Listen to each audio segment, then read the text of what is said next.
ओए मजदूर है तू?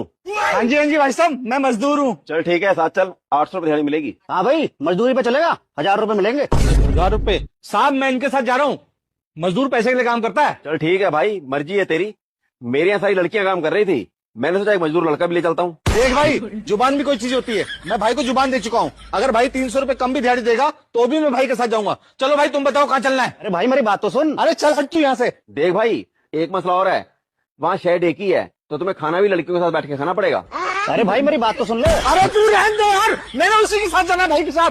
भाई मुझे जगह भी नहीं बता। भाई तुम जगह तो बताओ, मुझे जाना है तुम्हारे साथ यार। यार एक मसला और है, वो लड़कियां बहुत शरारती हैं, वो तुझे छेड़ेंगी, फिर मुझे मत कहना। अरे एक मिनट, मेरी बात तो सुन। तू मैं थप्पड़ मार दूंगा तेरे को। मेरी इतनी तगड़ी डील चल रही है उससे। एक तो वो लोकेशन। भाई तुम बताओ कहाँ जाना है, मैं कुछ भी कर लेंगे। चलो मेरे को ले चलो बस यहाँ से। एक दिक्कत और है, वो भी सुन ले। हमारे पास बाइक है एक, सब लड़कियों को तेरे को छोड़ने जाना पड़ेगा उनके घर। भाई तू मुझे काम बता यार।